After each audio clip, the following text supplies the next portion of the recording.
Hello and welcome to today's episode. This is Coach Felipe Arteaga, and I am very happy that you are joining me today. See, one of the scriptures that I will use in today's episode is found in the book of Genesis, chapter 11, verses 31 and 32. And I find this story just simply fascinating. I am greatly inspired and encouraged by the content of these two verses. But for a little more wider picture and a little bit more information on this story, you can also go to the book of Acts, chapter 7. So, in these passages, you will find the story of Terah, the father of Abraham. So, in this story, we see that Terah and his family leave their land for a different destination or a different land, being the promised land. So they leave from Ur of the Chaldeans to the land of Canaan. And perhaps you are familiar with the story of Abraham and his wife Sarah, but there are other very interesting, members in this family. So before we see a lot of Abraham and of Sarah and the rest of the story, sometimes it is a good idea to go back just a little bit and see what was happening before we get to see Abraham and Sarah in all of the context of their story, their life story, and their life journey. So I would like to address Abraham's father, which is Terah. So the Bible tells us that they leave from Ur of the Chaldeans to the land of Canaan. Or at least that is the intent. There's actually a promise. God had called Abraham and his family, to leave from their land to that land that God was going to show them and eventually, give them possession of. But in this journey, the Bible tells us that they stopped at a place called Haran. And the Bible says not only that they stopped, as in they made a stop, but they actually stopped. They actually settled in that place. So it is interesting if you make just a little bit of a discovery and you go through the numbers, you can find that different, commentaries, and just simply by looking at a map, that between Ur of the Chaldeans and the land of Canaan, it varies from like 600 to 800, miles or so. And the Bible tells us that, they settled in Haran, which is about 60% of the way between their point of origin to their destination. So I find the story, simply fascinating because it resonates with me and it resonates with so many people. They had a dream, they had a calling, they had a purpose and a destination. I like referring to Jeremiah 29:11 because it's a great reminder that God has a plan for us. God has a plan for his children. And Terah and Abraham's story are not much different than your story and my story. We have a calling upon our lives. We have a purpose. God created us with a purpose. We have a destiny or a destination. Many times, we see life as, well, I am saved and I am on my way to heaven, and I'm just happy to know that. But there's a journey. And sometimes, people say, well, it's not just about the destination, it's also about the journey. And, to a certain extent, I agree with that. But I believe that there is more. It's not just about the destination, and it's not just about the journey. I believe that it's actually about both things, the destination is important, but the journey is very important as well. So, what is the point of the story here in Genesis 11:31 and 32? Well, it is to me a sad story.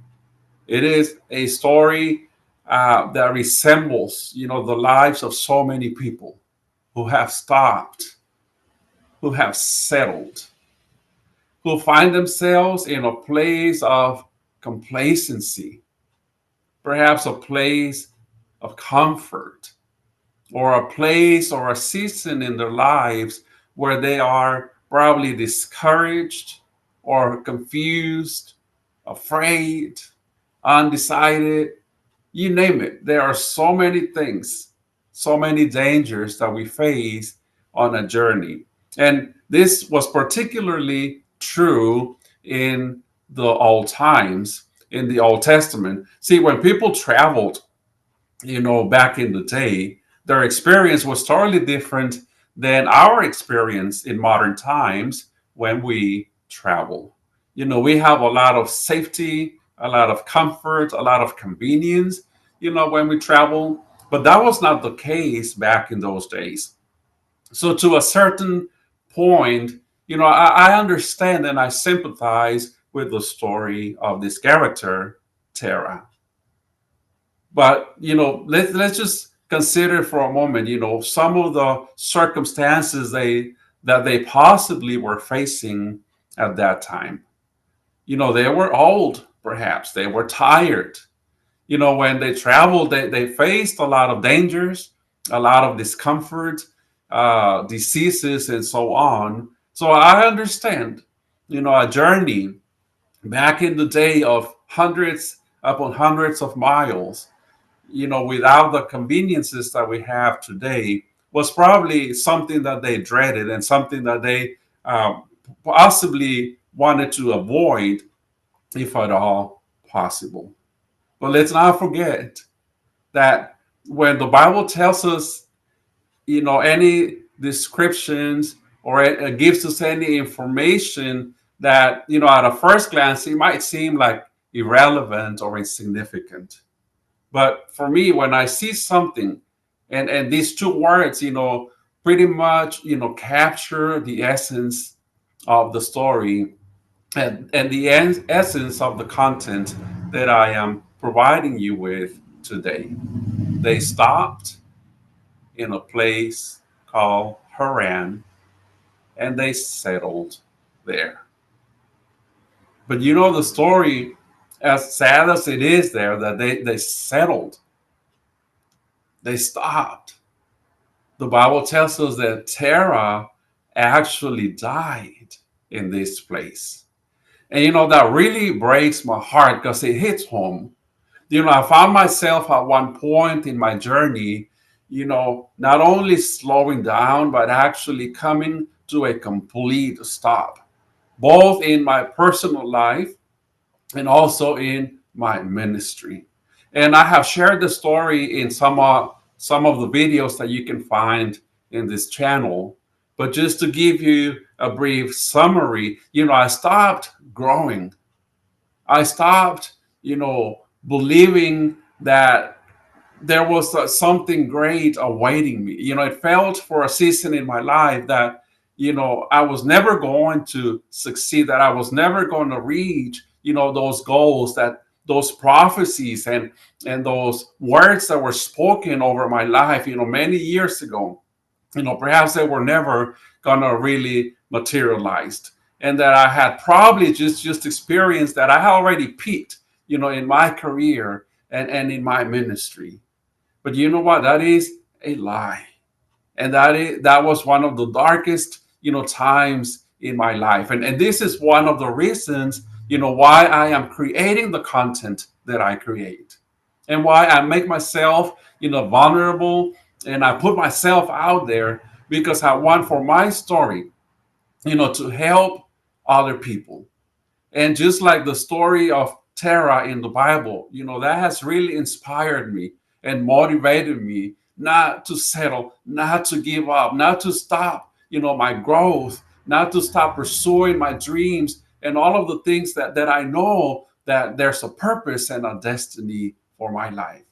And so is the case with your life, my brother. So are you currently settling for less than your full potential? Are you currently settling for less or a smaller version of the dream that God put in your life? You know, Terah got to about 60% in proximity to the promised land. You know, just think of that. He came kind of close to the destination, but not quite.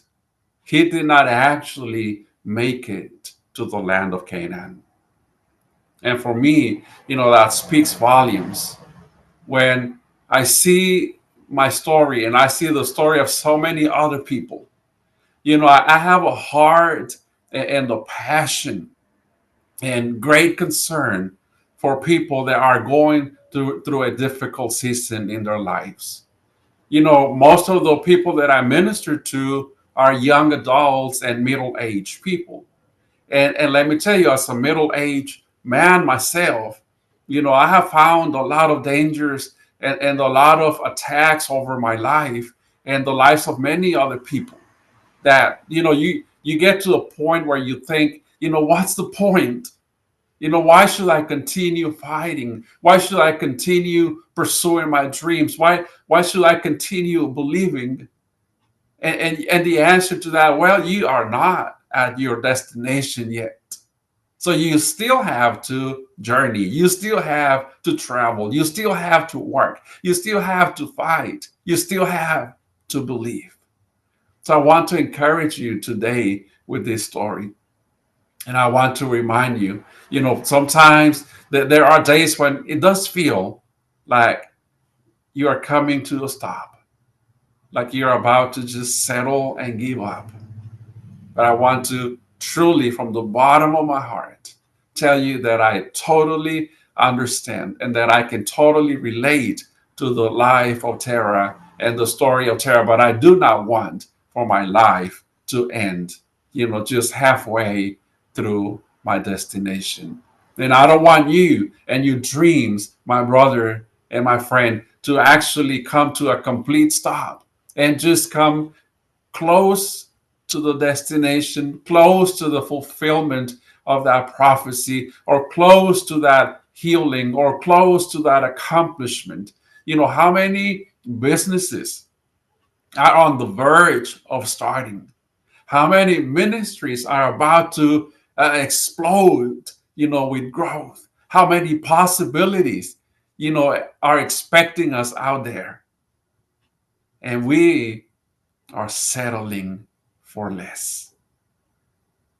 You know, it is sad and what a shame if we ever settle for less, if we ever lower the expectations, if we ever, I mean, we know with the story of Abraham himself, you know, when God promised him a child, you know, he got desperate, he got frustrated, and he made a mess, you know, that, you know, we're still paying the consequences even today. So I encourage you, my brother, you know, do not give up. Do not stop. Do not settle. For there is purpose for your life. There's a journey, but there's also a destination.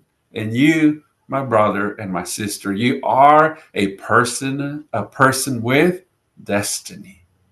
You are a person with a plan, a person with a purpose. So I hope that, you know, you go over these scriptures, Genesis 11, Acts 7, and Jeremiah 29:11. And I hope that you find strength and courage, you know, to continue. So this is one of the scriptures, like I said at the beginning of this video, that I use, one of the stories that has served me and that I know that can serve and help so many other people out there. So there is danger, my brother, in stopping and settling. So I hope that the content today, you know, has helped, and I will keep you in my prayers, and I will continue to give you content to motivate and to inspire and to challenge you to not give up, but the contrary, to continue going on this journey. So you can reach me in the comments, or you can find a link in the description of this video as well, where you can contact me. And if you're interested in my services, I do many things as a life coach, devotionals, listening sessions, and so on, discoveries of your talents, gifts, and ministries that God has given you. We can go over a lot of content and a lot of plans that we can put together for the betterment of your life or your ministry or your business as well. So I will catch you again, my brother and my friend, in the next video. Until then, I hope that you are blessed and that you are truly blessed.